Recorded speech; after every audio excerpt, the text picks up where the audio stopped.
গাড়ি বের হবে।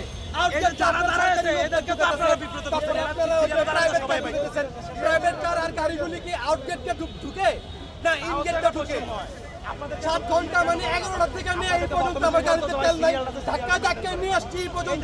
কি করছে আইসা ব্লক করে হচ্ছে। এখানে সবগুলি গাড়ি বাইর হয়, এখানে যদি আবার গাড়ি ঢুকে তাহলে আমরা কেন সিরিয়াল ধরে এত ঘন্টা ঘুরে তারপর আমাদের ঠিক আছে তো আইসা শেষ পর্যন্ত আমরা তেল পাইতেছি না, গাড়িতে না 1 ফুটা তেল।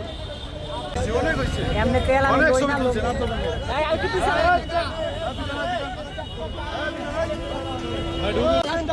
আপনি বলেন, আমি যদি রং থেকে আপনারা আমাকে বলবেন। আচ্ছা, ঠিক আছে। উনি জানে 7টা, তা 7টা জানার পরে উনি কেন সকাল বিকাল 6টা বাজে এখানে লাইনে দাঁড়াবে? আচ্ছা আচ্ছা, দুইটা থেকে সিরিয়াল কি বলতেছেন আপনি? আপনারা এই জায়গায় ঢুকাইছেন কেন? মিঠু ভাইকে এর আগের বার বই লাগছে, আপনারা এই পুলিশ ওনাকে বই লাগেছে মিঠু ভাইকে। আপনারা এই জায়গায় ঢুকাইছেন, একটা মানুষ 4-5 ঘন্টা ধরে বাংলাদেশের নাগরিক হয়তো এটা আমাদের দুর্ভাগ্য। তা না হলে আমার টাকা আছে, আমি তেল পাচ্ছি না। আমার টাকা থাকার পর আমি তেল পাচ্ছি না, আমি আমার মৌলিক অধিকারই পূরণ করতে পারতেছি না। সরকার বলতেছে একটা তেল আছে, আমরা তার সরকারের বক্তব্যে সন্তুষ্ট। আপনার তেল আছে, আমাদেরকে তেল দেন। 6 ঘন্টা 7 ঘন্টা তারা এখন কোনো তেল পায় না। পাম্পের কাছে আসলাম, বলতেছে এখন আর দিবে না। নিয়ম কি 7টা নিয়ম করতেছেন, ঠিক আছে। আমরা যে তেল পাচ্ছি না, প্রত্যেকটা মানুষ বাইকারদেরকে দেখান, প্রত্যেকটা মানুষের ট্যাঙ্কি একদম খালি। এরা বাসা যাবে কীভাবে? যেমন আমি আমার নিজের বাইকের ফুয়েল একদম খালি। তো আপনি একদিকটা বলতেছেন, সংসদে বলতেছেন তেল আছে, আমরা এসে তেল পাচ্ছি না।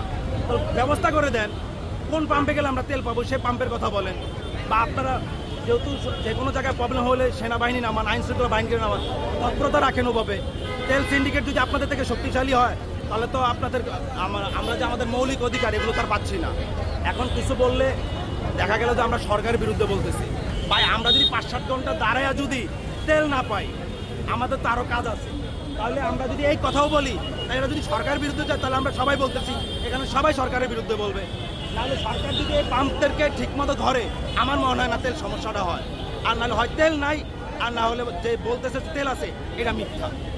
আমাদের তেল সংকট থেকে মুক্তি চাই আমরা। তো লাইনে ছিলাম, এখানে এসে দাঁড়ানোর পরে বলবো যে শেষে 10 মিনিট আপনাদেরকে ঢুকতে দেওয়া হবে, আপনারা বিশৃঙ্খলা করবেন না, সুন্দরভাবে থাকবেন। সেইভাবে আছি, কিন্তু তারা কথা রাখলো না, তারা প্রতারণা করলো আমাদের সাথে। যদি প্রথমে বলতো যে ঢুকতে দেবো না, তাহলে চলে যেতাম। মাঝখান থেকে যত সময় ঘন্টা পর ঘন্টা দাঁড়াই রইলাম। এখানে তারা অনেক অনিয়ম করছে, প্রযুক্তি করছে, হাতে সারাতে তাদের দিকে সুযোগ ঢুকাইছে। এটা আমরা দেখতে পাচ্ছি।